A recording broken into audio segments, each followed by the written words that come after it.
kuatkan hati. Negeri ini memanggilmu kawan, belajar bergerak berbagi untuk negeri. Guru penggerak majukan pendidikan, guru penggerak menghamba pada murid, kreatif rancang pembelajaran. Hargai potensi, tingkatkan prestasi, lahirkan profil pelajar Pancasila. Belajar bergerak berbagi untuk kolaborasi. Bagaimana kabarnya hari ini? Baik. Baik ya. Ya, untuk pertemuan kali ini kan kalian masih di awal semester, nah ya.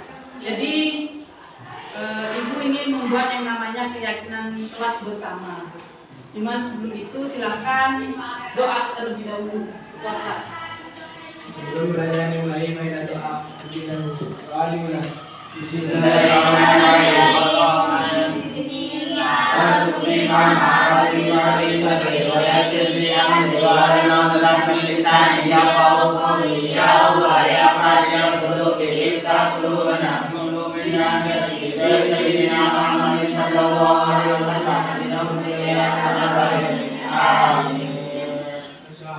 Ya, terima kasih.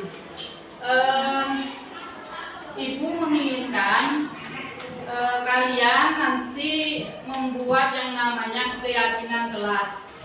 Keyakinan kelas itu diawali dengan kalian itu tentunya di semester 1 kemarin banyak permasalahan ya. Seperti misalkan kalian terlambat sama gurunya itu gimana kalau terlambat ke dalam kelas? Cubit kan ya. Terus kalau tidak mengumpulkan tugas juga apa sama gurunya dihukum atau bahkan diberikan tugas yang lebih lagi, yang lebih banyak lagi. Nah makanya Ibu menginginkan kalian itu nanti berangkat dari diri kalian sendiri, yaitu dengan membuat keyakinan kelas. Keyakinan kelas ini akan diberlakukan selama 1 semester ke depan. Paham nggak ya? Maksudnya apa? Kalian ingin membuat kelasnya ini seperti apa? Seperti apa kira-kira? Ingin membuat kelasnya yang seperti apa yang bisa?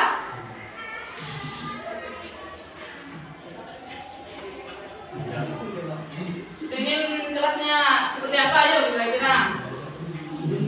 Disiplin dan tertib di kelas. Iya, disiplin, tertib di kelas. Terus apa lagi kira-kira? Ingin kelasnya seperti apa? Mematuhi peraturan sekolah atau kelas. Iya, patuh terhadap peraturan atau kelas. Nah, Ibu menginginkan kalian sekarang membuat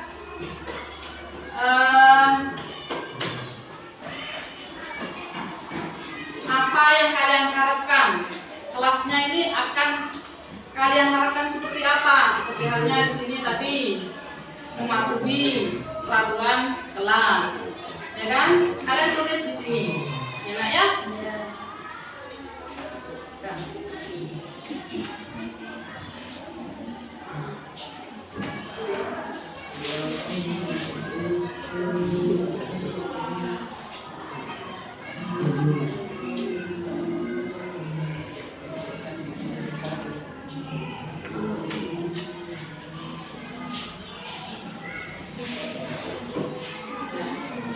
Sekarang kalian catat di situ ingin kelasnya seperti apa, dicatat.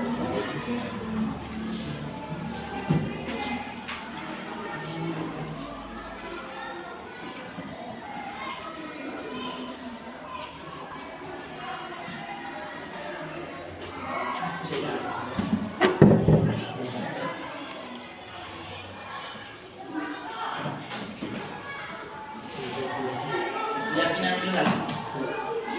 Ya.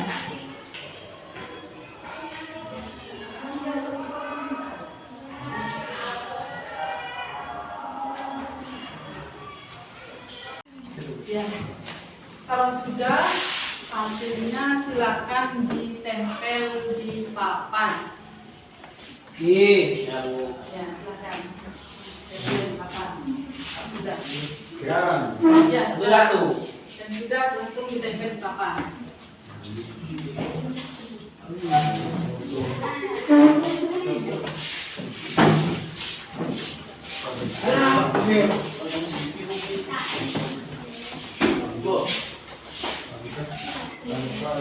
Iya.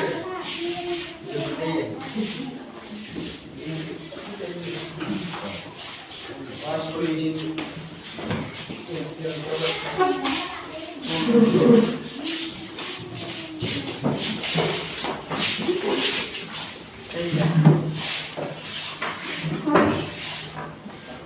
Ya. Ibu baca ya. Hasilnya kalian. Patulah pada jadwal. Patulah pada jadwal. Kira-kira ini masuk ke dalam mana? Kalau kira-kira patulah pada jadwal. Ini menghargai waktu ya. Kita simpulkan biar tidak banyak seperti ini. Biar kalian itu bisa menghafal, mudah menghafal. Patuhlah pada jadwal ini menghargai waktu. Berpakaian rapi. Kira-kira ini masuk ke yang mana ya? Rapi. 5R. 5R ya. Kita singkat aja 5R. Pakailah atribut sekolah. 5R ya. 5R. Keluar dan masuk kelas atas izin guru. Ini apa nih? Menghormati guru ya. Menghormati. Mati. Terus mengerjakan tugas tepat waktu. Ya, menghargai waktu. Melaksanakan piket dengan penuh tanggung jawab. Ini apa nih? Tanggung jawab. Sama, ini menghormati waktu. Berdoa sebelum dan sesudah mengikuti pelajaran. Ya, berdoa. Menghargai guru dan teman. Ya. Menjaga kebersihan kelas. Ini masuk ke 5R. Bersih. Apa? Bersih ya. Menjaga dan meletakkan barang sesuai tempatnya. Rawat 5R. Berpakaian rapi 5R. Belajar dengan sungguh-sungguh dan mengerjakan tugas tepat waktu, yang menghargai waktu. Terus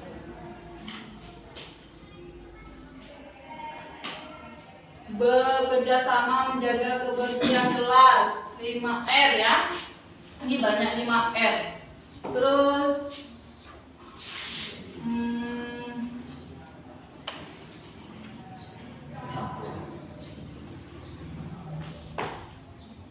dilarang merokok di sekolah atau menjaga kesehatan.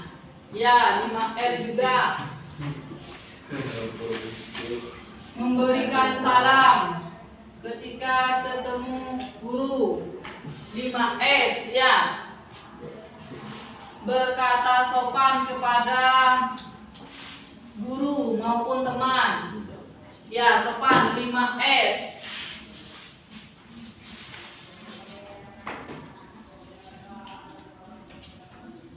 Ya baik, sekarang kita simpulkan hasilnya kalian. Dari sini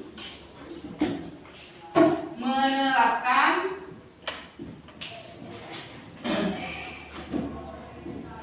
budaya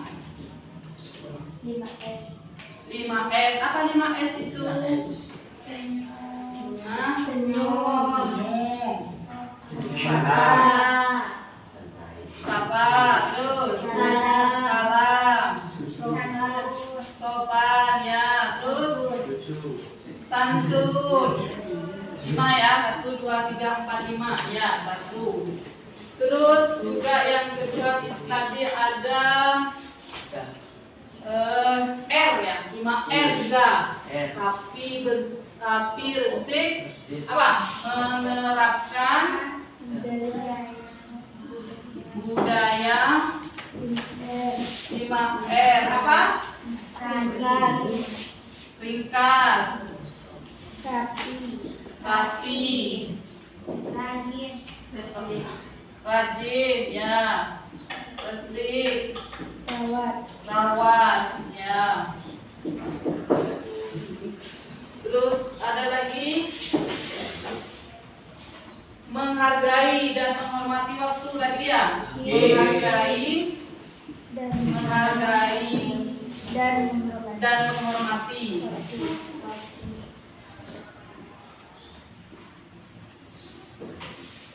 Patuh ya, patuh. Terus ada lagi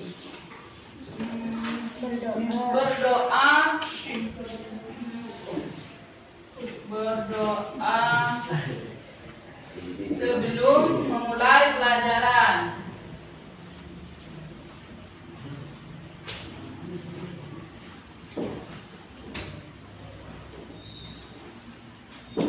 Nah, dari sekian banyak ide-idenya kalian mengenai harapan kelas ini, kita simpulkan menjadi 4 supaya kalian mudah mengingatnya. Yang pertama, menerapkan budaya 5S: senyum, sapa, salam, sopan, dan santun.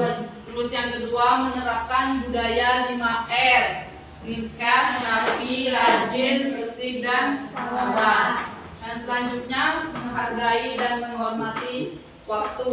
Dan yang terakhir, berdoa sebelum memulai pelajaran. Sudah ya? Sepakati ya nak ya? Ya, sekarang Ibu minta perwakilan menulis hasil kesimpulan tentang keyakinan kelas ini. Setelah itu ditempel di depan kelas. Di dinding sini nggak apa-apa ya? Ya. Hasilnya silakan ditempel di gedung. Ini sebagai pelajar. Ini.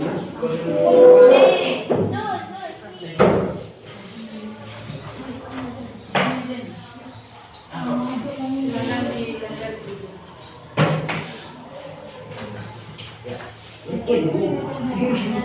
Minta topik. Ngapa tuh?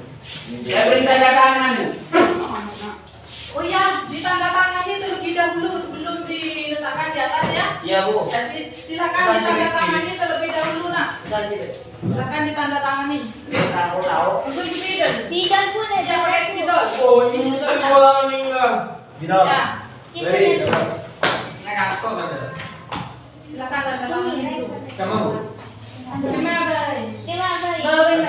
Serah, sini nggak apa-apa. Pokoknya yang ada yang besok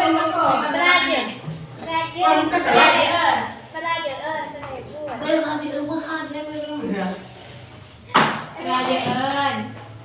Anjay. Boleh nak? Ada apa lagi? Ini.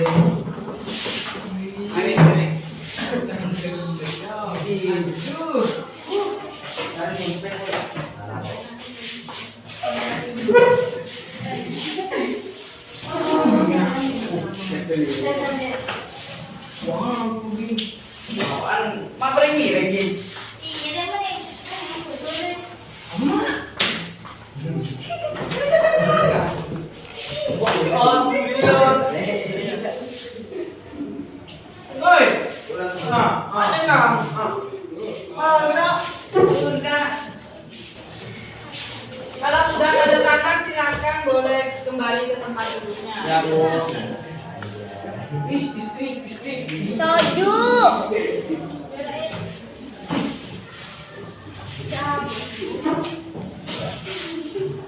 Apa ini ya? Mak tas Pagi. boleh?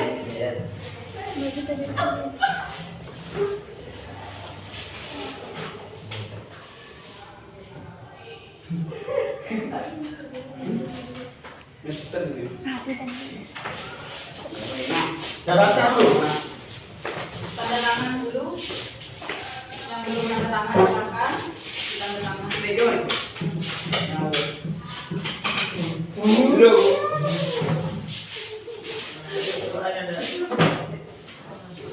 Contoh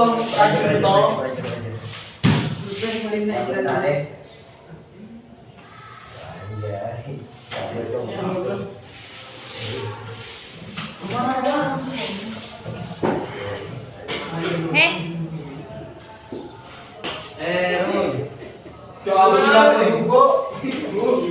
Datang kok apa?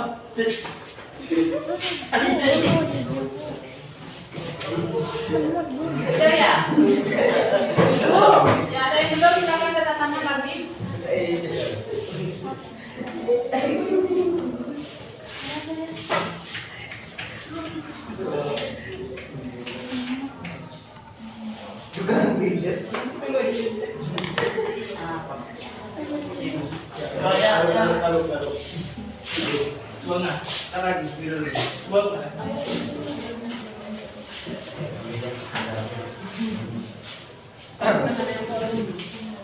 Udah ada mau. Udah ya?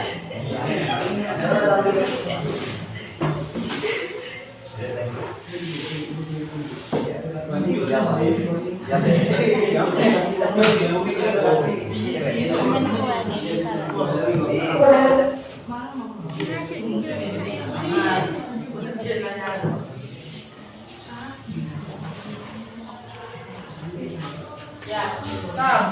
Ya sudah ya. Sudah semua tanda tangannya. Nah, sekarang silakan ditempel.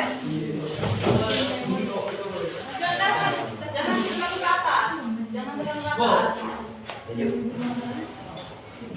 Terus terlalu ke atas. Jadi kamu sudah selesai.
Coba dengan bapak badan.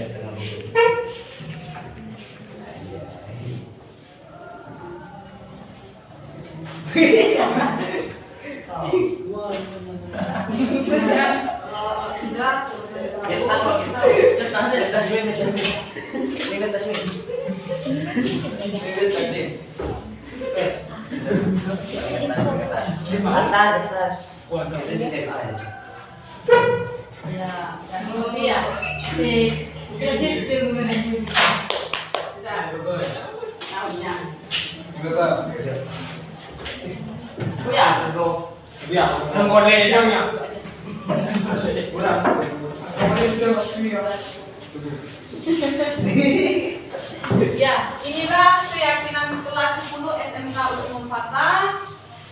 Coba ini dibaca. Cuma baca saja. Herul, silakan dibaca. Ya, dibaca saja. Yuk. 1. Keyakinan kelas 10 SMK Usmul Fatah. 1. Menerapkan budaya 5S. Ya, menerapkan budaya 5S. Senyum, sapa, salam, sopan, dan santun. Yang kedua, Menerapkan budaya 5R. Ringkas, rapi, bersih, rawat, dan rajin. Nomor 3, Menghargai zaman waktu. dan yang terakhir, Mulai pelajaran. Ini keyakinan kelas kita selama 1 semester ke depan. Jadi kalian harus bisa menghafal keyakinan kelas ini dan kalian harap menerapkannya. Sudah sekian ya dari Ibu. Terima kasih. Bu akhiri. Assalamualaikum warahmatullahi wabarakatuh. Waalaikumsalam warahmatullahi wabarakatuh.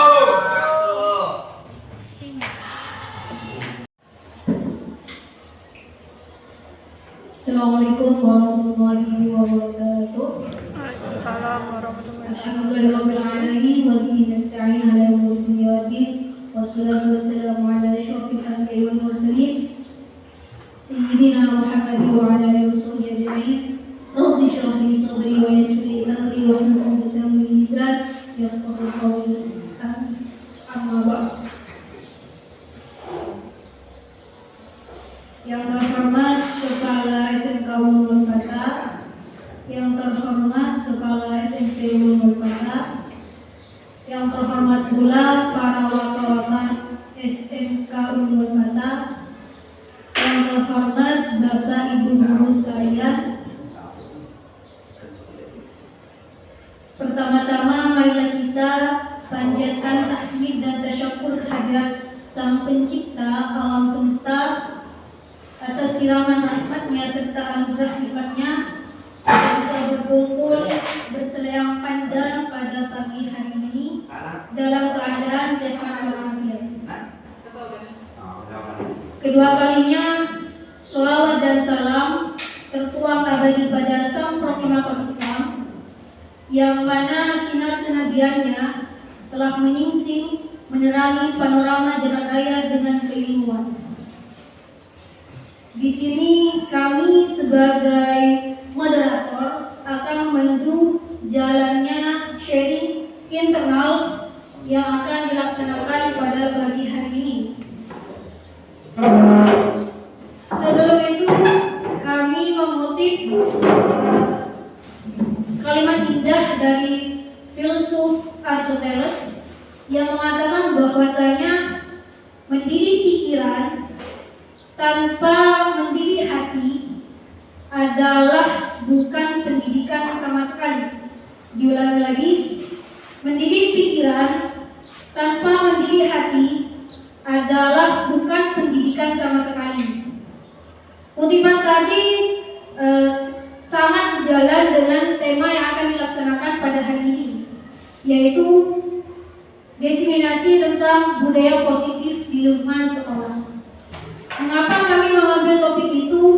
Bukan berangkat secara tiba-tiba, melainkan berangkat dari keresahan hati, keresahan pikiran yang terjadi selama setahun terakhir, di mana siswa kita merasa di-pressure oleh regulasi-regulasi yang berlaku di sekolah. Siswa kita merasa menjadi korban, merasa menjadi objek pemuas paradigma guru di kelas. Bukan berarti regulasi atau paradigma guru itu salah, bukan. Melainkan perasaan mereka. Siswa itu merasa menjadi korban pemuas daripada paradigma guru. Nah, ini tentu sangat tidak baik terhadap perkembangan mereka, perkembangan psikologis mereka. Untuk itu kami melaksanakan sharing internal ini untuk mengupas sekelumit permasalahan mereka yang dialami selama 10 tahun terakhir.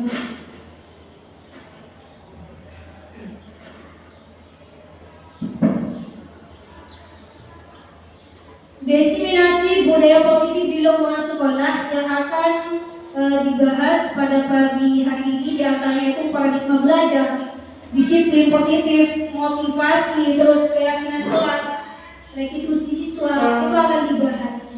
Maka saya mohon kepada Bapak Ibu guru sekalian untuk memusatkan perhatian untuk menyimak bersama yang akan disampaikan oleh pemateri pada pagi hari ini. Untuk sebelum memasuki acara inti, yaitu penyampaian materi, perlu kiranya kita membuka acara pagi ini dengan pembacaan basmalah bersama-sama. Bismillahirrahmanirrahim. Semoga ajaran pagi hari ini berjalan dengan lancar. Amin amin ya rabbal alamin. Selanjutnya yaitu langsung ke penyampaian materi diseminasi tentang budaya sosial di lingkungan sekolah yang akan disampaikan oleh Ibu Siti Aisyah. Kepadanya waktu dan tempat kami persilahkan.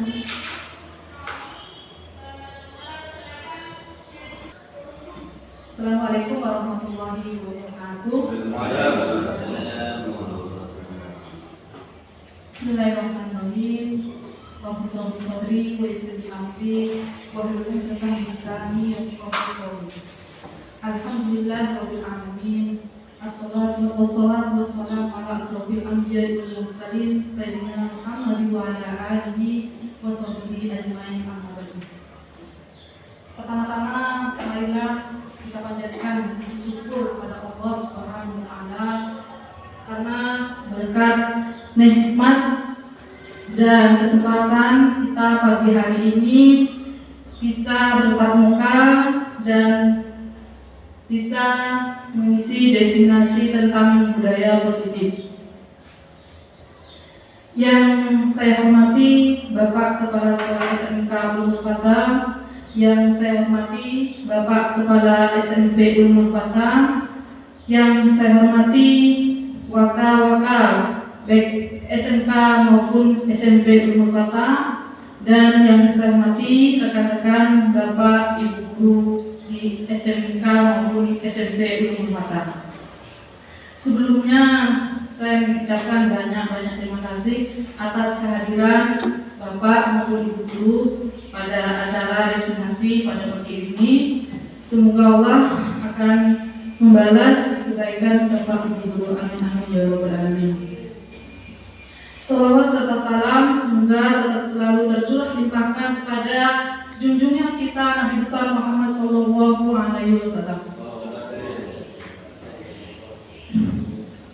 Adapun tujuan dan maksud saya mengundang Bapak Ibu guru untuk berkenan hadir pada acara hari ini. Yang pertama, melaksanakan aksi nyata tugas guru penggerak pada modul 1, khususnya 1.4 tentang budaya positif. Terus yang kedua, ingin berbagi ilmu pengetahuan tentang apa yang saya dapatkan selama pendidikan guru penggerak. Dan mohon maaf, saya tidak bermaksud untuk menggurui Bapak Ibu. Tujuan saya hanya ingin berbagi ilmu pengetahuan yang saya dapatkan. Baik, kita langsung ke materi.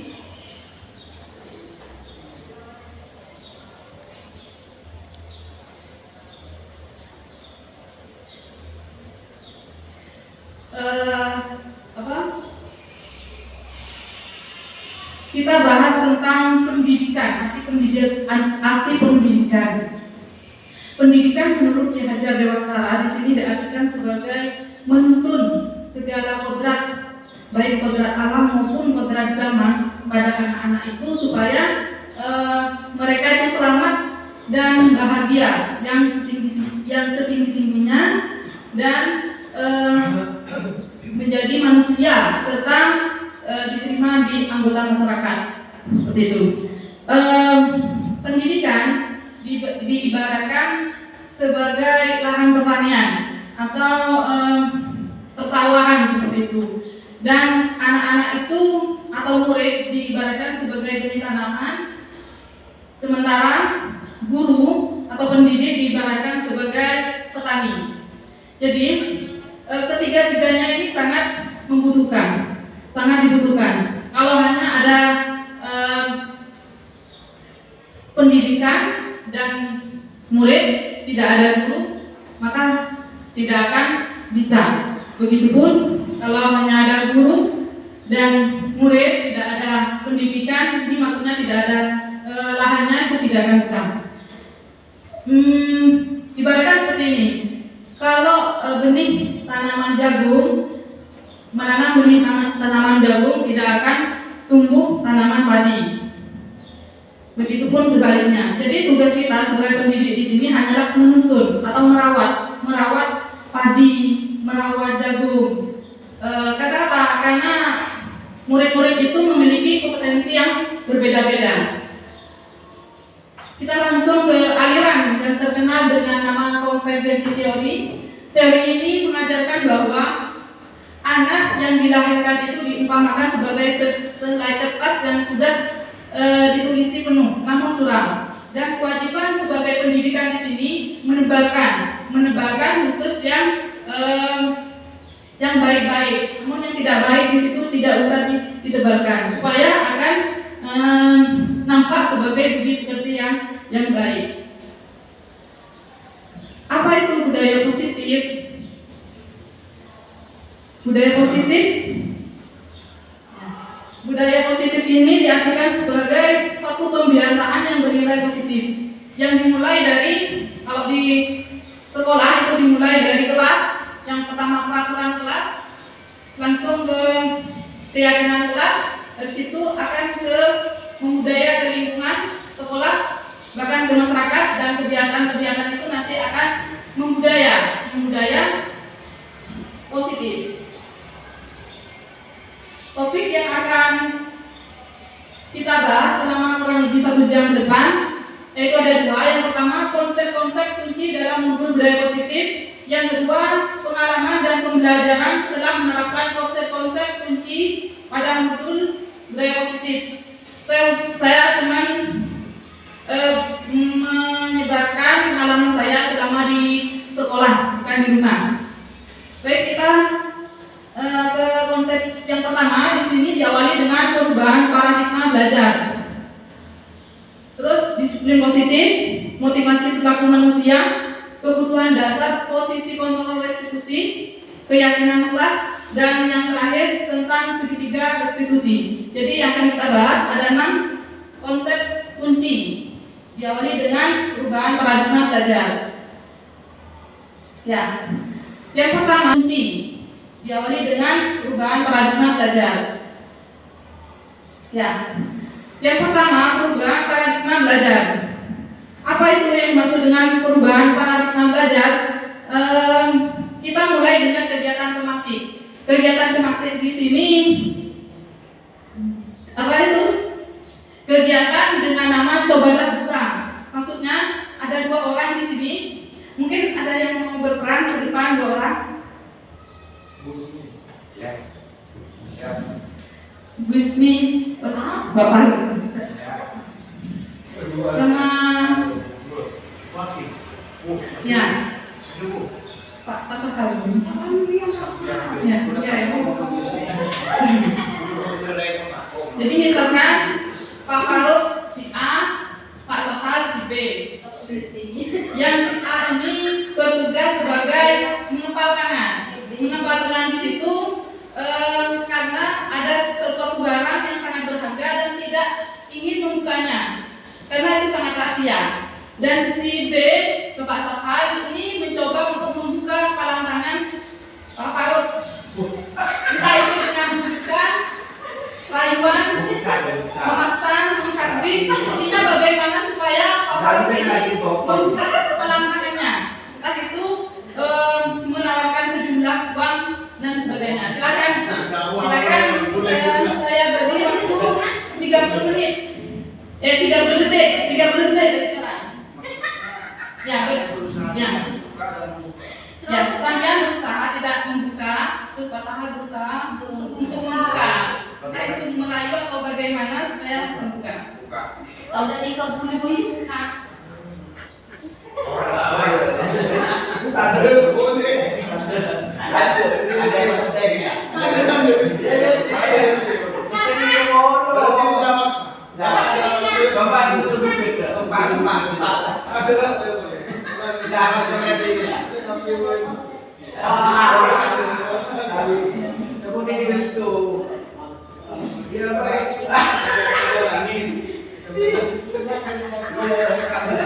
Dia bisa buka dari penjara ini.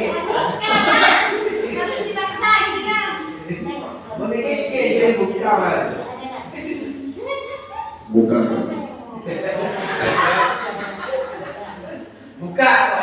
Kita buka ini mas. Kalau dibuka kasih uang bisa.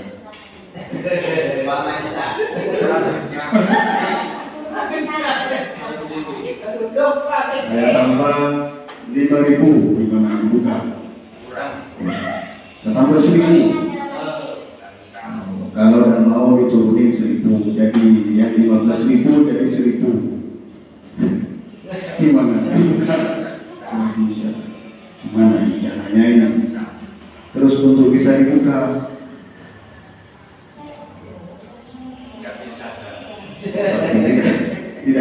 tidak bisa dipaksa, tidak bisa dikasih upah atau apapun, tidak bisa disogok. Nah itu teguh berdiri. Boleh disakiti, boleh disakiti.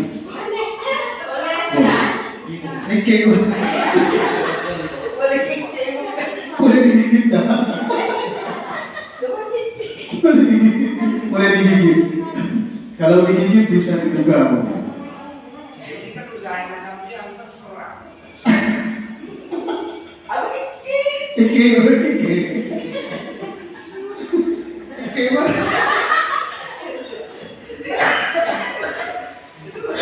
Terima kasih dan boleh berbagi tempat.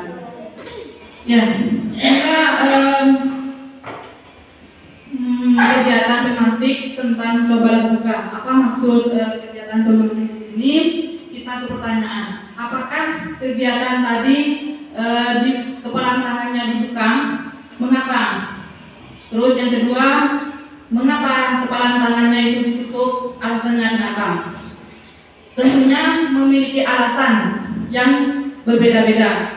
Cuman tadi tidak di rolling ya, karena waktunya cuma 30 detik. Kalau diganti tentunya tambah panjang waktunya. Langsung ke pertanyaan ketiga. Dalam kegiatan ini sesungguhnya siapa yang memegang kendali atau kontrol untuk membuka atau menutup kepala tangan? Menurut Bapak Ibu, siapa yang memegang kontrol atau kendali? Apakah Bapak Safar atau Bapak Haru? Iya, sangat benar sekali ya. Jadi yang memegang kontrol di situ memang kita, diri kita sendiri.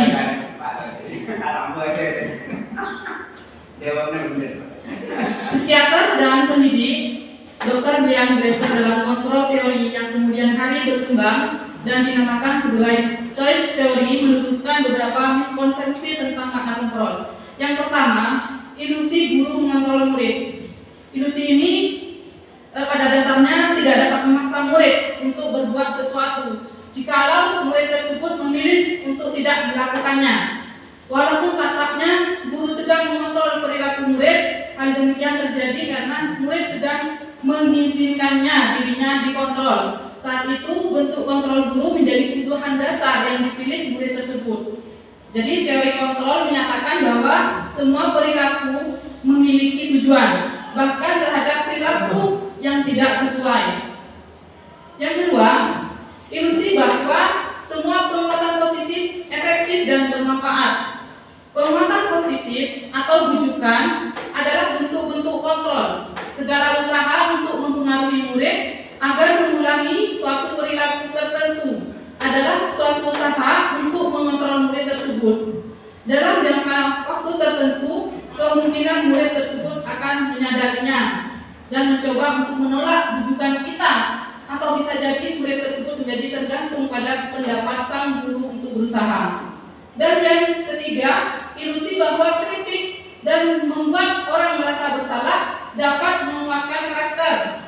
Menggunakan kritik dan rasa bersalah untuk mengontrol murid itu menuju pada identitas gagal.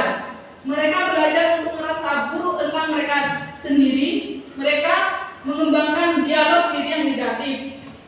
Kadang-kadang sulit bagi guru untuk mengidentifikasi bahwa mereka sedang melakukan perilaku ini, karena seringkali guru cukup menggunakan suara halus untuk menyampaikan pesan negatif. Lanjut, ilusi keempat, bahwa orang dewasa memiliki hak untuk memaksa. Banyak orang dewasa yang percaya bahwa mereka memiliki tanggung jawab untuk membuat murid-murid berbuat hal-hal tertentu. Apapun yang dilakukan dapat diterima selama ada sebuah kemajuan berdasarkan sebuah pengukuran kinerja. Pada saat itu pula orang dewasa akan menyadari bahwa perilaku memaksa itu tidak efektif untuk jangka panjang dan sebuah hubungan permusuhan akan terbentuk. Dari keempat fungsi ini, maksudnya ke paradigma perubahan paradigma belajar, maksudnya dari stimulus respon ke teori kontrol. Bagaimana cara mengubah paradigma stimulus respon ke teori kontrol? Kalau bentuk-bentuk yang tadi itu masih masuk ke stimulus respon. Bagaimana supaya bisa mengubah ke teori kontrol? Bila kita 7 Covey Principle Scientific Leadership 1991 menyatakan bahwa bila kita ingin membuat kemajuan bertahan, sedikit-sedikit ubahlah sikap atau perilaku Anda. Namun, bila kita ingin memperbaiki cara-cara utama kita, maka kita perlu mengubah kerangka asuhan kita. Ubahlah bagaimana Anda melihat dunia, bagaimana Anda berpikir tentang manusia. Ubahlah paradigma Anda, skema pemahaman dan penjelasan aspek-aspek tertentu tentang realitas. Ini yang dimaksud dengan stimulus respon ke teori kontrol. Perubahannya, yang pertama, pada stimulus respon kebutuhan kita itu sama secara realitas, tetapi pada teori kontrol realitas atau kebutuhan kita berbeda. Yang kedua, semua orang melihat hal yang sama. Pada teori kontrol, setiap orang memiliki gambaran berbeda.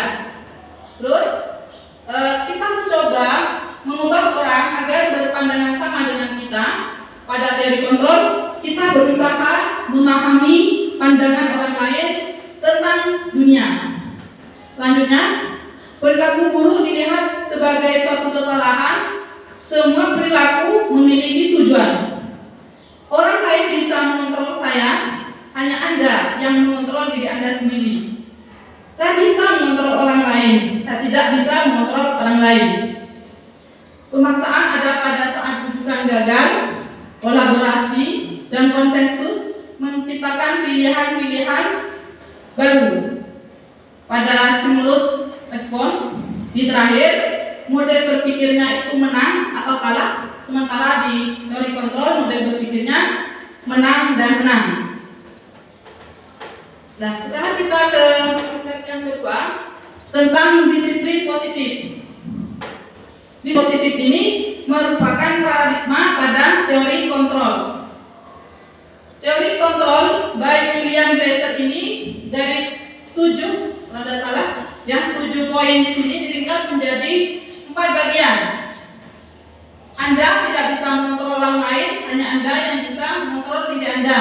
Ini masuk ke makna disiplin yang akan kita bahas nantinya.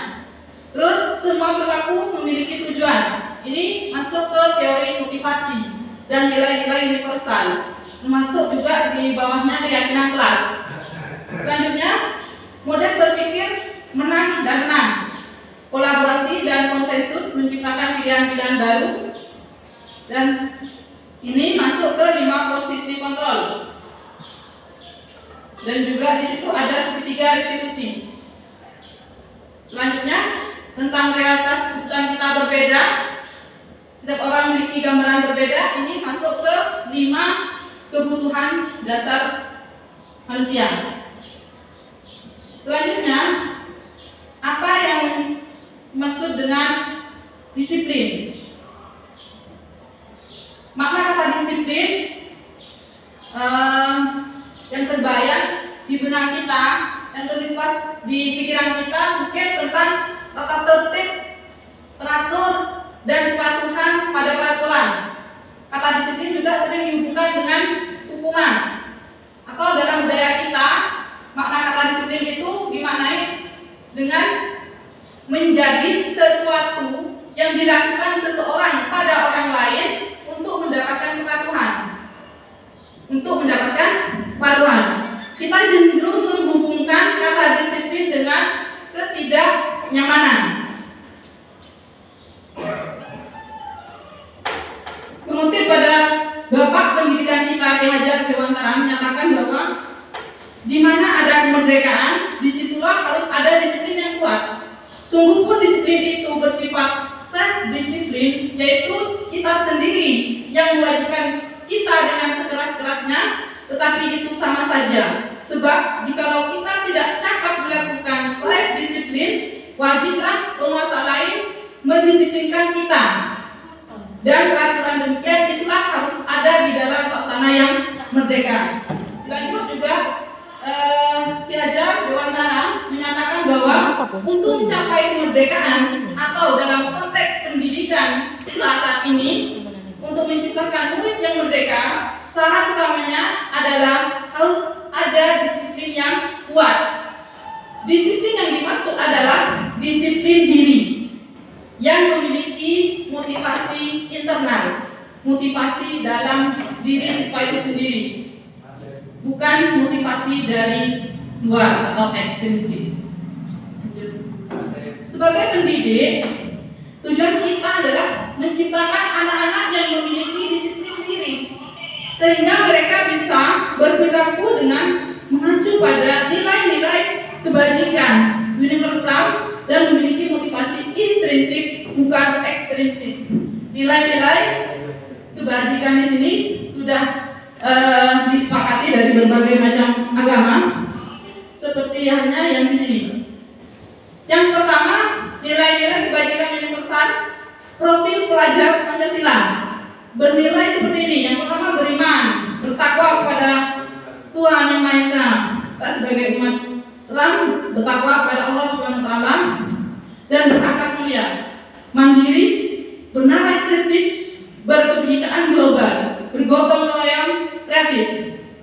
Yang kedua, nilai-nilai kebajikan dari PBO, sikap murid ini toleransi, rasa hormat, integritas, mandiri, menghargai, antusias, dan yang lain-lain. Lanjut di sini 9 pilar karakter. Ini macam-macam nilai-nilai kebajikan universal.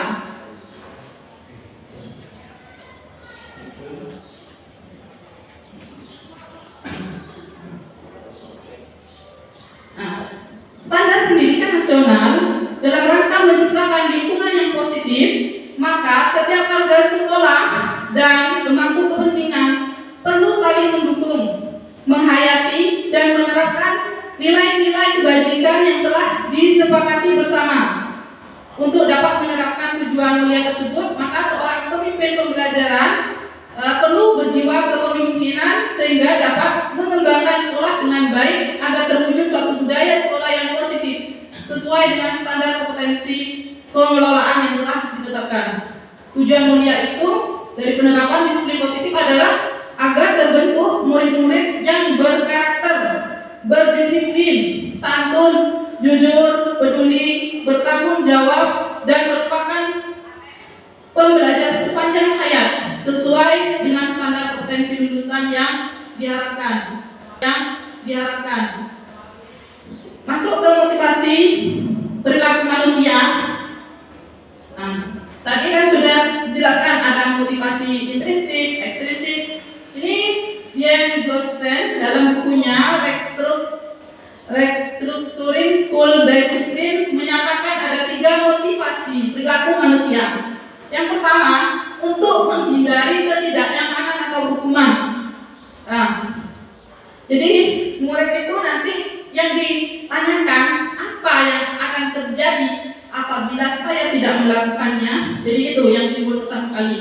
Dan ini merupakan motivasi yang bersifat eksternal. Sebenarnya mereka sedang menghindari permasalahan yang mungkin muncul dan berpengaruh pada mereka secara fisik, psikologis maupun tidak terpenuhinya kebutuhan mereka bila mereka tidak melakukan tindakan tersebut. Dan yang kedua di situ motivasi untuk mendapatkan imbalan, penghargaan atau hadiah. Yang timbul pada pertanyaan murid di situ, apa yang akan saya dapatkan apabila saya melakukannya? Jadi itu tergantung pada imbalannya, tergantung pada hadiahnya. Kalau hadiahnya sudah tidak ada, murid tidak akan melaksanakan. Dan ini merupakan motivasi eksternal. Yang ketiga,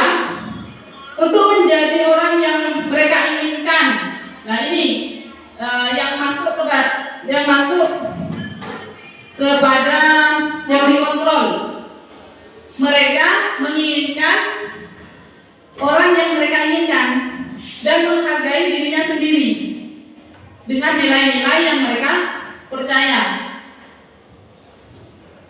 Orang dewasa, orang dengan edukasi ini akan bertanya, akan menjadi orang yang seperti apa bila saya melakukannya.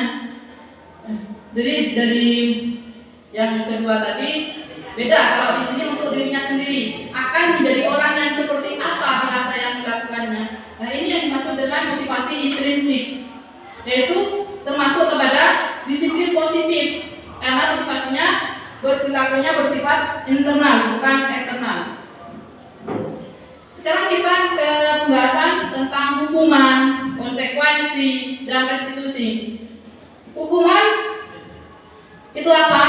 Konsekuensi itu apa? Dan restitusi itu apa? Hukuman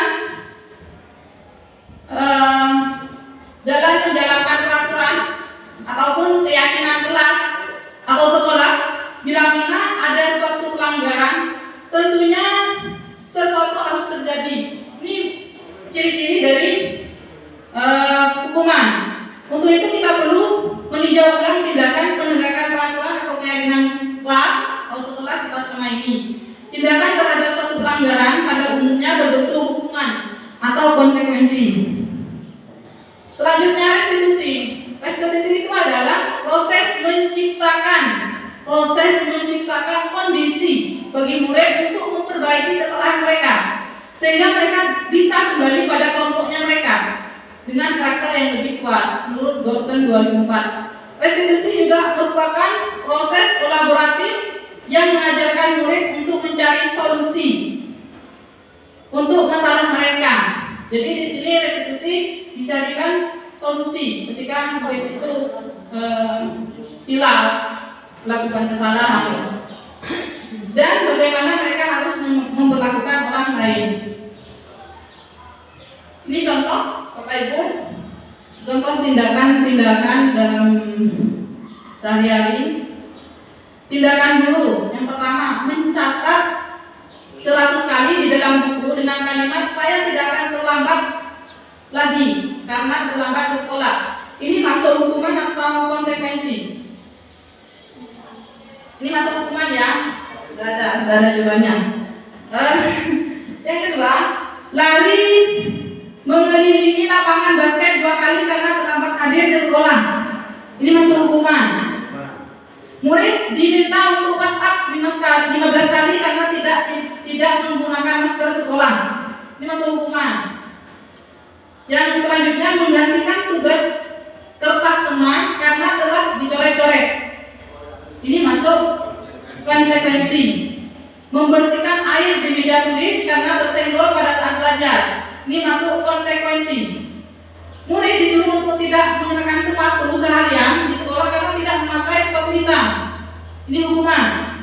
Terus selanjutnya, lari mengelilingi lapangan basket 2 kali karena terlambat 10 menit pada pelajaran PJOK. Ini masuk konsekuensi. Di poin kedua dan poin terakhir, ini sama, mengelilingi lapangan basket 2 kali, cuma pada poin 2 termasuk hukuman. Yang terakhir masuk konsekuensi. Bedanya apa? Sudah bagian dari olahraga. Oh iya, benar sekali.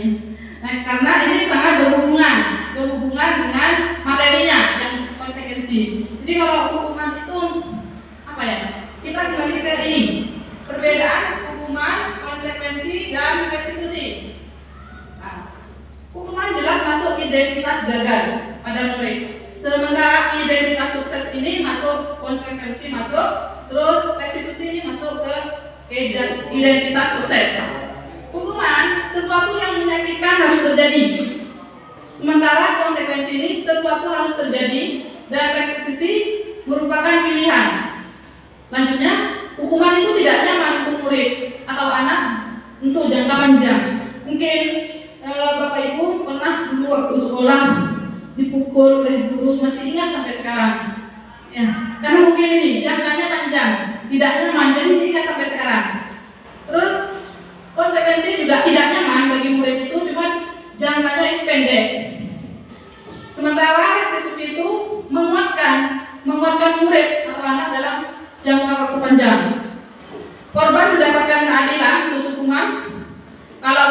Konsekuensi korban bisa diabaikan. Restitusi, korban mendapatkan ganti. Ya seperti nanti ada contohnya. Lanjut, murid atau anak akan tersakiti, khusus yang hubungan. Konsekuensi, murid atau anak dibuat tidak nyaman. Restitusi, murid atau anak mendapatkan penguatan. Lanjut. Nah ini. Hukuman, dampak pada murid itu marah, merasa bersalah, rendah diri, mengasingkan diri. Konsekuensi, kehilangan hak, waktu jeda seorang diri, terus penahanan. Restitusi, murid tidak kehilangan waktu, namun bersemangat untuk memperbaiki diri. Selanjutnya, hukuman tiba-tiba. Hukuman itu sifatnya tiba-tiba, tidak diharapkan atau sangat melukai, baik fisik maupun psikis. Konsekuensi dibuat oleh guru dan murid. Di sebelum melakukan peraturan itu, guru dan murid melakukan semacam kesepakatan. Dan restitusi dibuat oleh murid. Untuk lebih jelasnya nanti ini ada di keyakinan kelas. Selanjutnya hukuman. Hukuman ini menyakitkan. Guru menjalani konsekuensi dengan menyalahkan, mengkritik, menyindir, merendahkan. Konsekuensi membantu guru menyatakan peraturan, melakukan peringatan, dan menerapkan konsekuensi. Dan selanjutnya menguatkan guru, menyebut keyakinan kelas, membimbing kerajaan Tuhan, berpikir diskusi, murid atau anak. Berdasarkan bagian di atas ini dapat disimpulkan bahwa hukuman itu tidak terencana atau tiba-tiba. Anak atau murid tidak tahu apa yang akan terjadi dan tidak dilibatkan.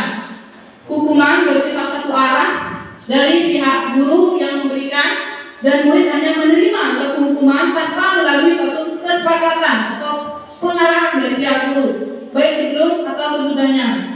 Hukuman yang diberikan bisa berupa fisik maupun psikis. Murid atau anak disakiti oleh suatu perbuatan atau kata-kata. Sementara disiplin dalam bentuk konsekuensi sudah terencana atau sudah disepakati, sudah dibahas dan disetujui oleh murid dan guru. Umumnya bentuk-bentuk konsekuensi dibuat oleh pihak guru atau sekolah, dan murid sudah mengetahui sebelumnya konsekuensi yang akan diterima bila ada pelanggaran. Pada konsekuensi, murid tetap dibuat tidak nyaman untuk jangka waktu pendek. Jadi kalau hukuman jangkanya panjang, kalau konsekuensi jangkanya pendek. Konsekuensi biasanya diberikan berdasarkan suatu data yang umumnya dapat diukur. Misalnya, setelah 3 kali tugasnya tidak diselesaikan pada batas waktu yang diberikan, atau murid melakukan kegiatan di luar kegiatan pembelajaran, misalnya mengobrol, maka murid tersebut akan kehilangan waktu bermain. Jadi misalkan murid itu yang ada ngobrol pada saat istirahat, murid itu tidak istirahat, nambah jam seperti itu, dan harus menyelesaikan tugas karena ketertinggalannya. Peraturan dan konsekuensi yang diikuti ini sudah diketahui sebelumnya oleh murid. Jika guru di sini senantiasa memonitor murid. Sementara restitusi ini sebuah pendekatan untuk menciptakan disiplin positif, dan ini yang masuk ke teori kontrol yang paling baik dari ketiga itu. Nah, memang nanti menyapa siswanya masih tetap gak apa-apa konsekuensi ya. Tapi ini kalau bisa yang ini yang intrinsik. Restitusi sebuah cara menanamkan disiplin positif pada murid. Restitusi bukan untuk menebus kesalahan, namun untuk belajar dari kesalahan. Restitusi memperbaiki hubungan. Restitusi adalah tawaran, bukan paksaan. Restitusi menuntun untuk melihat ke dalam diri. Restitusi mencari kebutuhan dasar yang mendasari tindakan. Restitusi diri adalah cara yang paling baik. Restitusi fokus pada karakter, bukan tindakan. Restitusi menguatkan. Restitusi fokus pada solusi. Restitusi mengembalikan murid pada yang berbuat salah pada kelompoknya. Selanjutnya, kebutuhan dasar posisi kontrol. Restitusi ada 5 kebutuhan kebutuhan dasar manusia. Yang pertama, bertahan hidup. Ya. Yang kedua, kebebasan, kasih sayang dan rasa diterima, penguasaan dan kesenangan. Jadi ini kebutuhan dasar manusia. Selanjutnya ada 5 posisi kontrol atau restitusi. 1. Sebagai penghukum. 2. Pembuat merasa bersalah. 3. Teman. 4. Pemantau. 5. manajer. Maksudnya di sini ketika kita menangani permasalahan murid, apakah kita ini berposisi kontrol sebagai penghukum, berposisi kontrol sebagai pembuat merasa bersalah, apa teman, apa pemantau, ada manajer.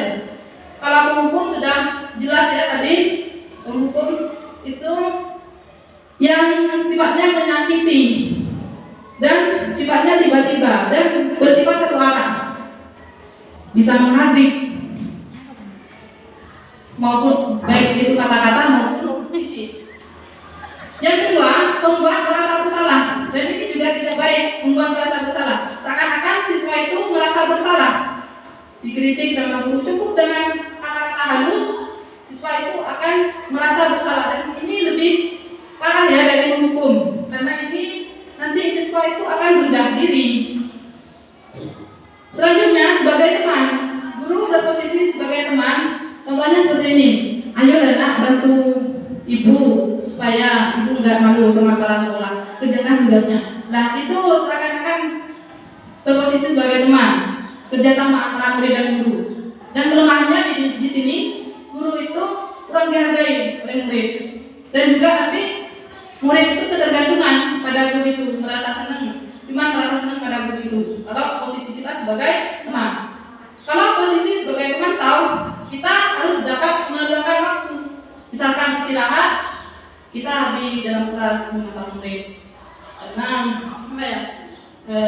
Kalau misalkan ada murid yang terlambat, berarti misalkan terlambat 20 menit, nanti diganti 20 menit pada saat jam istirahat. Jadi guru itu harus di dalam kelas meluangkan waktunya kalau memantau. Dan posisi kontrol sebagai manajer ini yang paling baik, yang termasuk pada restitusi, yang termasuk pada disiplin positif. Dan posisi manajer ini tidak ada sakit hati antara guru dan siswa. Jujur saja ya, kalau saya menghukum siswa, entah ini hati dia pakil ya, jadi katanya dimulai. Jadi kalau posisi kita sebagai manajer, kita tidak akan tersakiti dan murid itu juga nanti termotivasi dari dirinya sendiri, intrinsiknya itu terbangun. Kenapa? Karena di situ sebelum melakukan posisi sebagai manajer sudah membuat yang namanya keyakinan kelas. Nah, kalau di sini masih belum melaksanakan keyakinan kelas, DK demonstrasi kota sekolah kemarin menggunakan keyakinan kelas. Bagaimana keyakinan kelas itu? Seperti apa keyakinan kelas itu? Mengapa keyakinan bukan peraturan?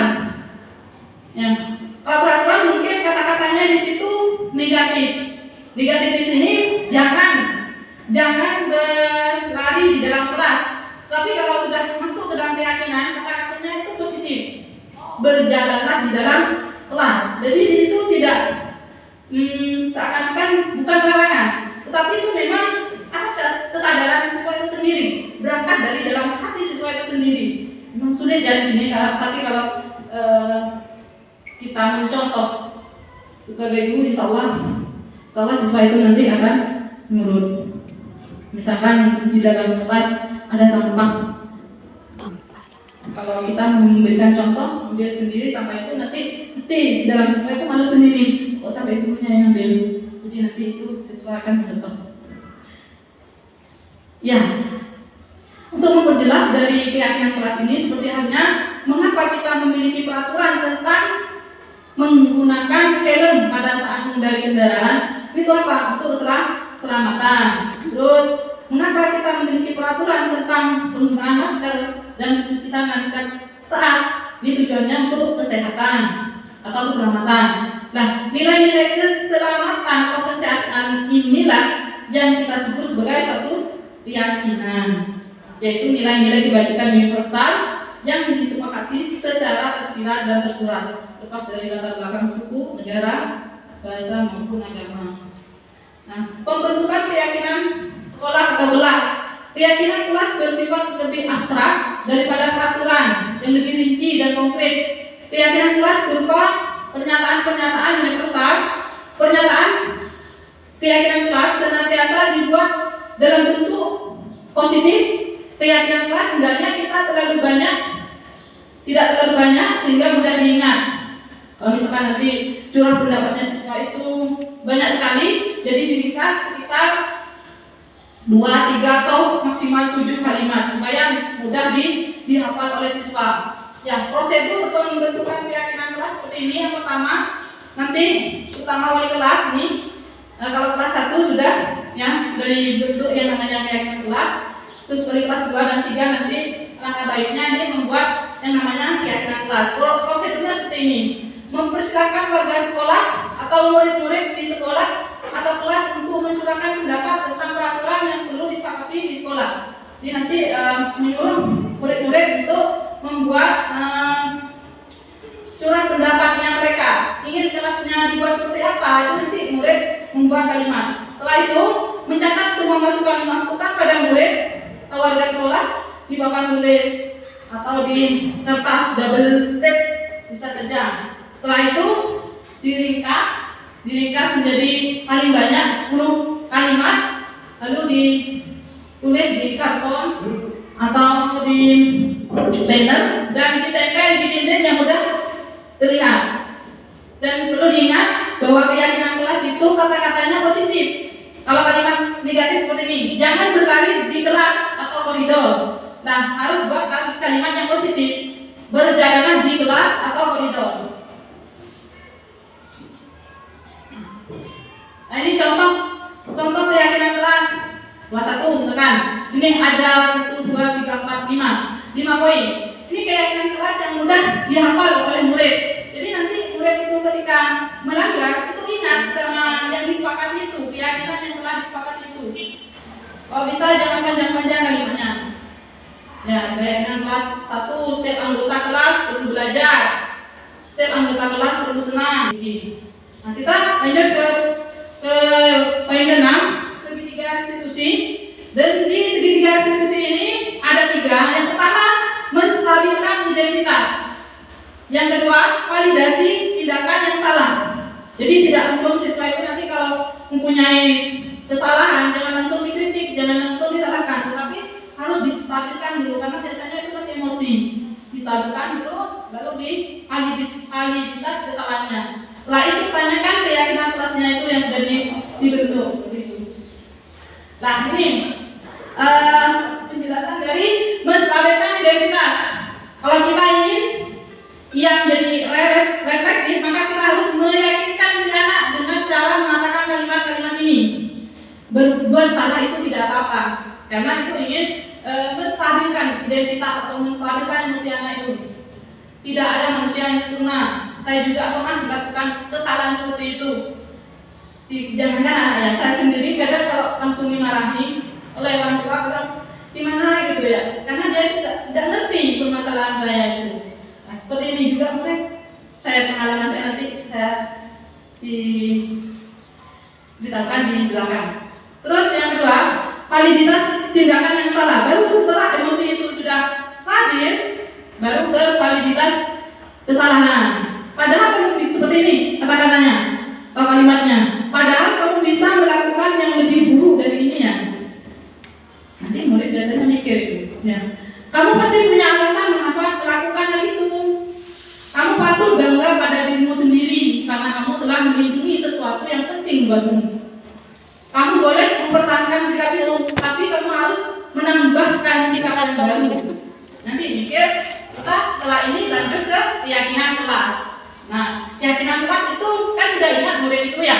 Diingatkan, kira-kira seperti ini kalimatnya. Apa yang kita percaya sebagai kelas atau keluarga? Atau ini yang lebih cocok yang kedua ya. Apa nilai-nilai yang telah kita sepakati? Nanti murid itu ingat. Iya, hormat misalkan. Jadi itu menyadari dengan sendirinya tanpa kita itu menyalahkan. Jadi murid itu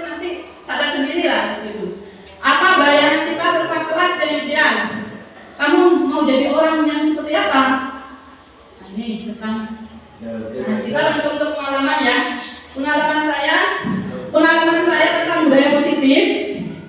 Ini telah melakukan aksi nyata tentang pembuatan keyakinan kelas bersama siswa. Yang kedua, pengalaman menerapkan aksi nyata dengan tahapan segitiga restitusi yang kemarin sudah di-share di grup itu untuk pengalaman saya.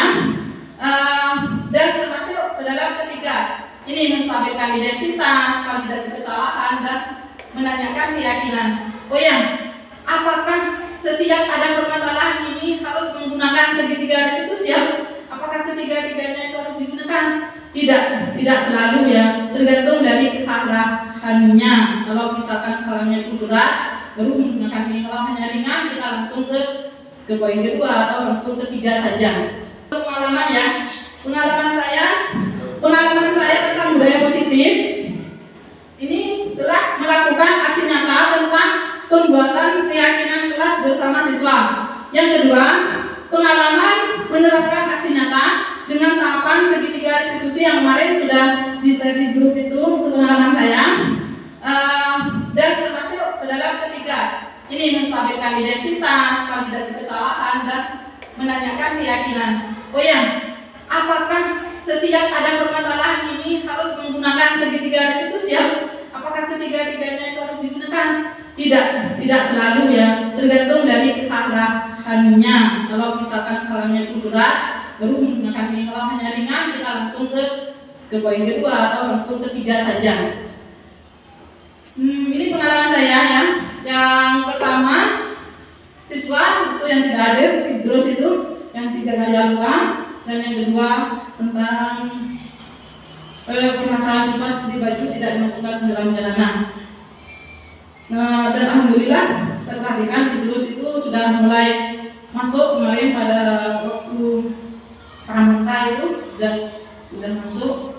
mulai masuk walaupun agak berat ya karena awal-awal itu. Terus yang permasalahan celana ini perlahan-lahan siswa itu sudah berubah. Nah, sebelum mempelajari modul ini, ketika berinteraksi dengan murid berdasarkan 5 posisi kontrol yang tadi itu, posisi yang paling saya pakai dan perasaan saya saat itu adalah posisi kontrol yang sering saya pakai sebelum menggunakan segitiga restitusi adalah sebagai teman untuk siswa yang bisa diajak kerjasama. Namun untuk yang siswa nakal-nakal langsung saya itu sebagai penghukum saja, karena sudah tidak bisa itu langsung dihukum. Kalau yang bisa diajak kerjasama teman. Terus perasaan saya ketika menjadi teman, saya itu merasa akrab. Namun di sisi negatifnya, murid itu kurang menghargai. Ya, untuk posisi sebagai penghukum, perasaan saya merasa makin emosi dan ingin marah karena siswa selalu beralasan yang tidak masuk akal dan terkesan takut pada saat berhadapan, dan mereka semua ketika saya izin tidak masuk ke dalam kelas. Contohnya saja, ketika saya marah, masukkan bajunya di dalam celana, masukkan pada saat temu saya di belakang, keluar boleh. Tadi itu pengalaman saya. Terus pembelajaran dalam penerapan konsep-konsep tersebut, hal yang sudah baik dan yang perlu diperbaiki. Hal yang sudah baik menurut saya, dengan menggunakan segitiga restitusi, siswa dapat berkata jujur karena guru tidak menyalahkan, namun siswa sendiri yang menyadari kesalahannya dengan pedoman keyakinan sekolah atau kelas yang telah disepakati bersama. Ketika tahapan segitiga restitusi dilakukan secara terus-menerus, akan membangkitkan motivasi intrinsik. Yang perlu diperbaiki, menurut saya, siswa harus hafal tentang keyakinan kelas supaya siswa dapat mengaitkan perilaku yang salah dengan nilai-nilai yang disepakati. Hal lain yang menurut saya penting untuk dipelajari dalam menciptakan budaya positif baik di lingkungan kelas maupun sekolah, yaitu menanamkan kepada siswa selalu berprasangka baik dan selalu bersyukur dengan apa yang ada. Ya, terima kasih dari saya. Assalamualaikum warahmatullahi wabarakatuh. Sekian ya. Mungkin ada pertanyaan? Ya, tidak ada ya. Baik, saya serahkan kepada moderator.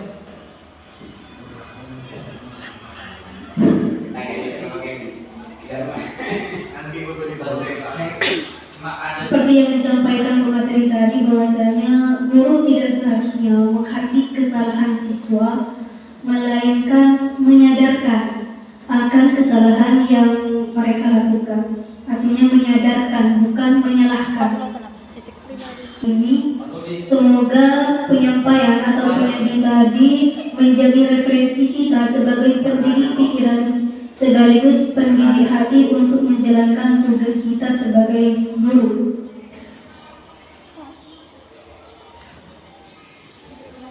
Atau di guru kayak apa? Boleh tanya ulang. Enggak tanya dia. Malah boleh tanya. Ini tanya aja ya tadi. Ya tahu. Tanya itu coba tanya. Aduan. Aku argumentasi. Oke, assalamualaikum warahmatullahi wabarakatuh. Waalaikumsalam warahmatullahi taala. Terima kasih kepada Ibu Siti Aisyah yang sudah memberikan pencerahan kepada kami. Mudah-mudahan dengan wawasan yang barusan Ibu Aisyah menyampaikan panjang lebar, saya pribadi merasa puas dan bangga walaupun sedikit. Tadi sempat menyinggung bahwasanya di dalam pendidikan Kak Dinto, nanti bahasa matur dibuki, kalau tak ngerti bahasa Indonesia, menyinggung masalah pendidikan Kak Dinto diibaratkan pertanian dan dari gede lagi. Alhamdulillah pas besok pengalaman beberapa saya aktina Kak Dinto ajarin sekejap anu pakai sikat bisawas abdi Kak Dinto cuma memberikan referensi bahwasanya kenapa saya berbagi Bu Aisyah Kak Dinto, mudah-mudahan sampai 90% bisa diterapkan di umur mata Kak Dinto. Tapi mengingat dari prosedur pertanian Kak Dinto, dari insyaallah tahun 2014 Kak Dinto mewakili Perhutani mereka berbicara pertanian di Kak Dinto, bahwasanya pertanian sebelum matur Kak Dinto khususnya Pemekasan Kak Dinto, walaupun dinas pertanian Kak Dinto dituangkan berbagai macam cara Kak menghasilkan hasil tani yang bagus, Kak Dinto ditolak oleh pertanian, oleh para petani yang ada di Madura, khususnya di Pemekasan, khususnya oleh di Kecamatan Berdebau. Kenapa? Karena pertanian yang dibawa oleh Kabupaten Pemekasan Kabupaten Kak Dinto menjiplak di Kota Malang Kak Dinto. Jadi Kota Malang Kak Dinto kota yang subur. Jadi cara apa Kak Dinto saya Kak Dinto mana masuk ke daerah Pemekasan, khusus daerah Tumapur Semak masuk Kirsere Kak Dinto tak bisa, walaupun aku tak bisa.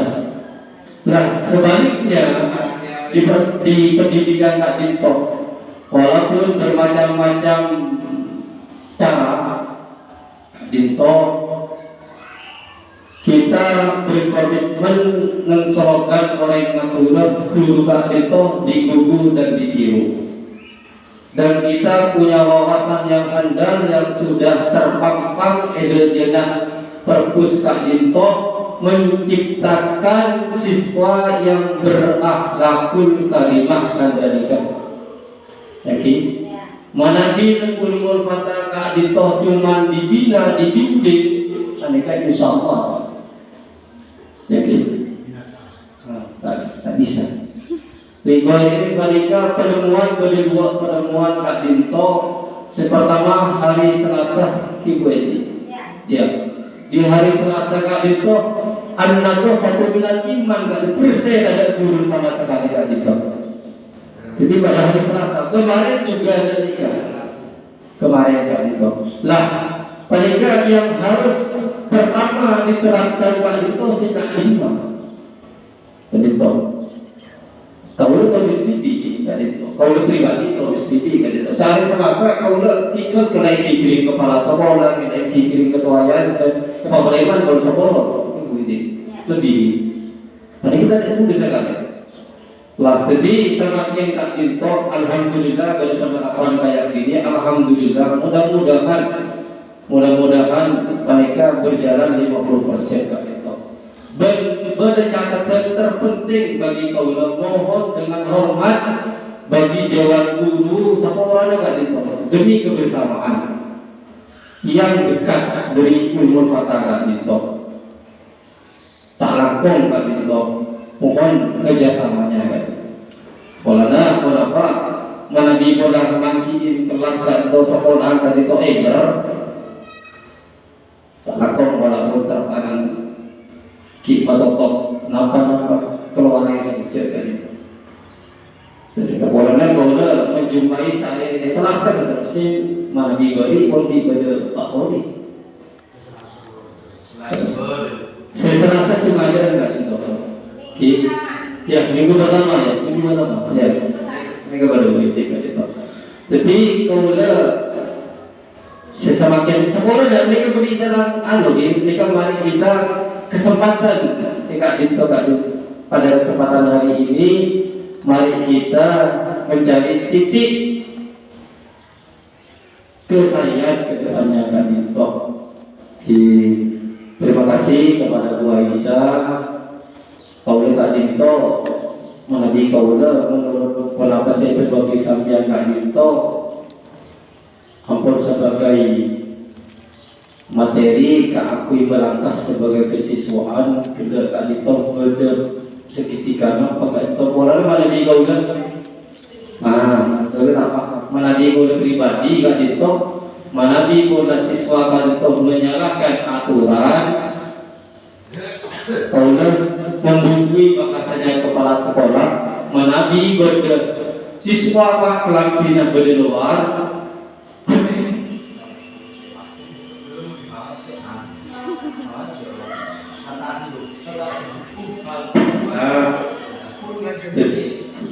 itu Bu Aisyah Muhammadi terutama kepada sekolah SMP maupun SMK menabi tindakan boleh sebagai kesiswaan pada Pak langsung nampaknya sudah tak sama dulu memiliki seorang Kak Dito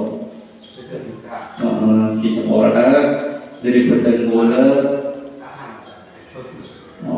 dan salah menurut mereka. Daripada mula seorang mana di pada betul kata orang saya.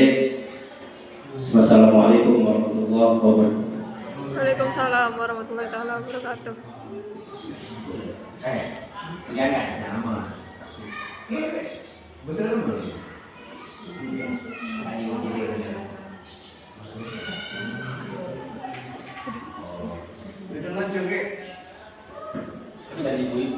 Langsung.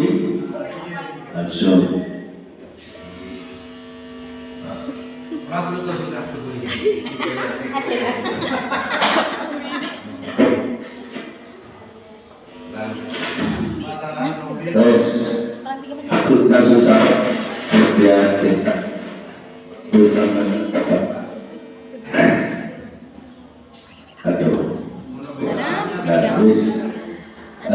langsung saus tergulat dengan adanya penjelasan yang sangat mengena. Begini, semua yang disampaikan tadi oleh Bu Aisyah itu satu yang terlupakan untuk menyesuaikan dengan lingkungan sekolah. Jadi sekolah itu semuanya tidak sama, walaupun sama-sama berhubungan, lingkungannya tidak sama. Jadi begini, yang pertama. Yang kedua, pertanyaan saya, motivasi siswa itu bermacam-macam yang disampaikan tadi, terutama tentang tindakan atau hukuman atau konsekuensi. Di situ yang saya tanyakan, hukuman itu ada yang hukuman seketika tanpa direncanakan. Kenapa tanpa direncanakan? Karena kesalahannya juga seketika itu, jadi tidak bisa direncanakan. Sebagai kesiswaan tadi Pak Yunus mengatakan non seorang apabila ada sanksi mendadak, istilahnya tanpa direncanakan sudah ada sanksi, ya itu. Jadi sanksi sekarang itu menurut pendapat saya yang disampaikan oleh Ketua Irsa tadi mengarah kepada motivasi siswa. Jadi memberi sanksi bukan kepada arti atau apa istilahnya hukuman. Jadi mengarahnya bagaimana memberi sanksi yang memotivasi. Intinya kan seperti itu.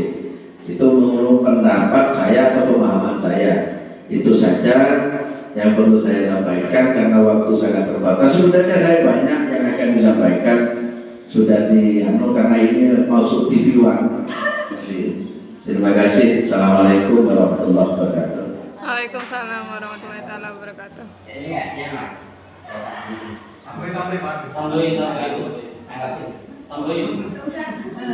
Baik, terima kasih tanggapan dari Bapak Yunus sekaligus tanggapan dari Bapak Kepala Sekolah SMP. Sebenarnya menanggapi dari Pak Yunus itu sangat bagus ya, karena mengingat dari apa yang dikatakan oleh Kiai Dewan Tengah itu, apa ya namanya itu? Di depan kita itu memberikan contoh, di tengah kita itu memberikan semangat, dan di belakang kita memberikan dorongan. Dan itu sangat sesuai kata-kata itu kita sebagai pendidik gitu. Dan menanggapi dari masukan dari Pak Tony, untuk di lembaga ini memang belum menggunakan yang namanya segitiga restitusi. Karena yang namanya kesalahannya itu hanya seketika, jadi konsekuensinya itu seketika juga. Dan di sini juga memang tidak menggunakan hukuman, tetapi mengarah ke konsekuensi. Di mana konsekuensi itu hal yang memotivasi siswa, yang ada hubungannya, yang ada kaitannya dengan materi pembelajaran. Kalau misalkan siswanya terlambat, seperti yang tadi itu pada pelajaran PJUK disuruh dari. Kalau misalkan di matematika misalkan siswanya terlambat, yang hukumannya itu harus disesuaikan dengan materi pembelajarannya. Begitupun untuk produktif misalkan, kalau ingin menghukum sesuaikan dengan materi pembelajarannya. Kalau menggunakan konsekuensi. Dan mungkin hanya itu yang dapat kami sampaikan. Mohon maaf acara ini ya, bukan 5 menit saja ya Pak ya.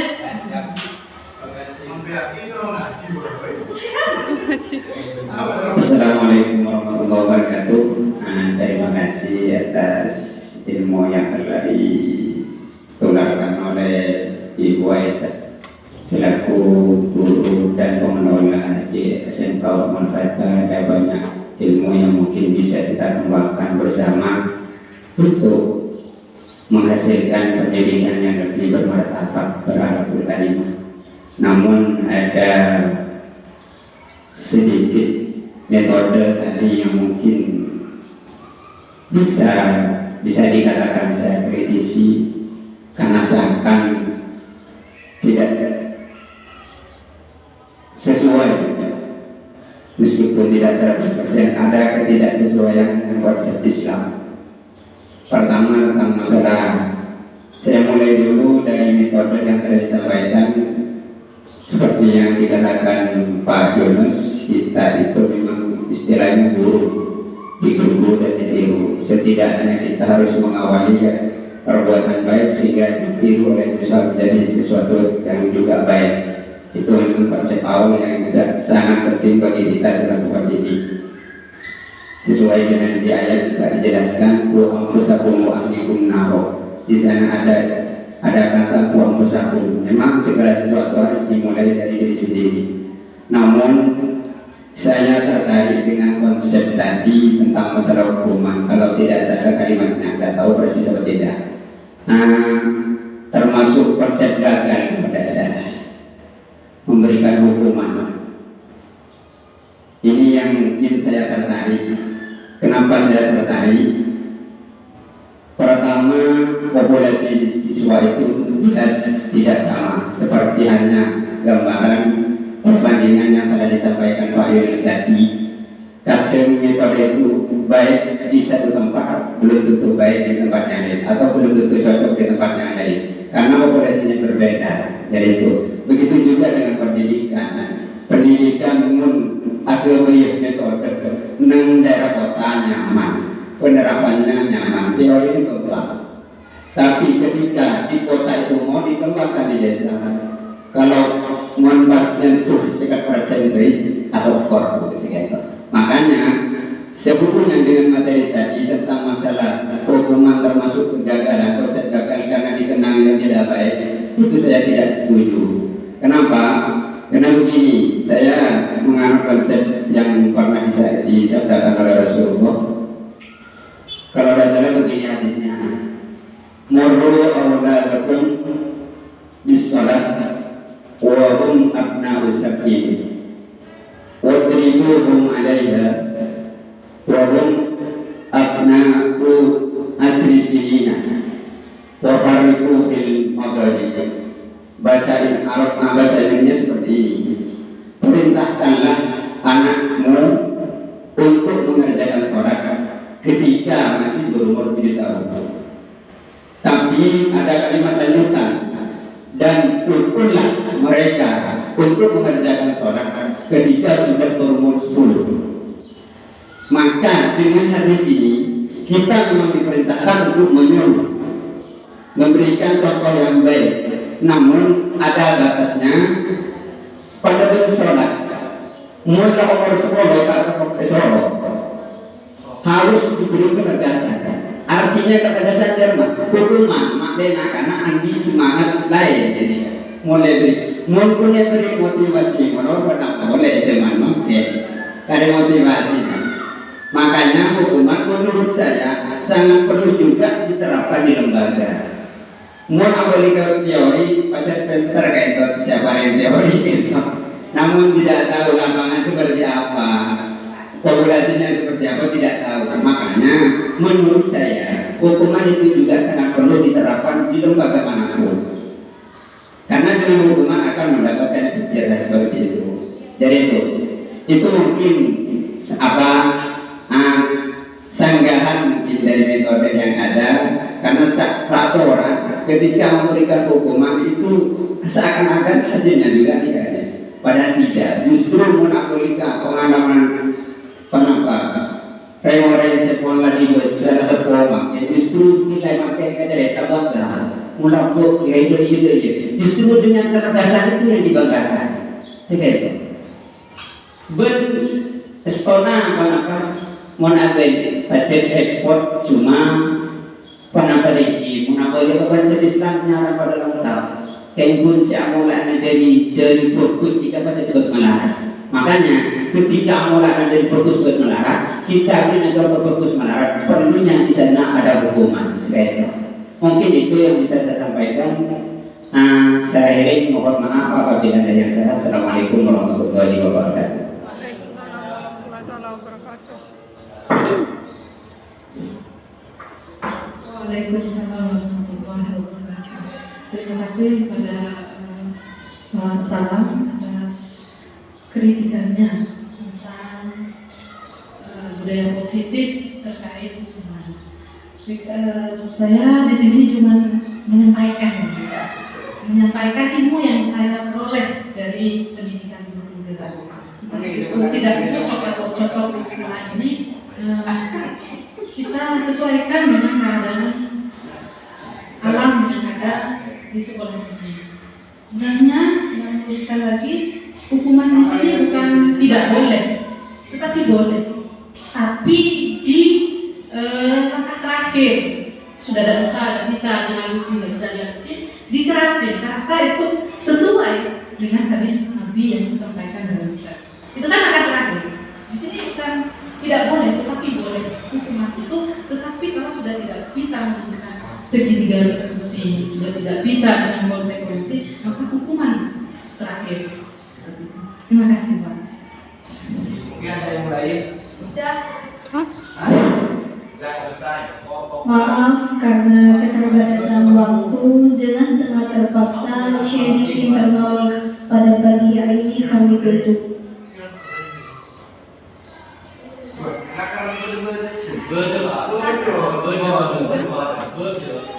Saya selaku moderator mohon maaf apabila ada pikiran kata yang kurang berkenan di hati Bapak Ibu guru sekalian. Mohon maaf yang sebesar-besarnya. Akhirul kalam, wassalamualaikum warahmatullahi wabarakatuh. Waalaikumsalam warahmatullahi wabarakatuh.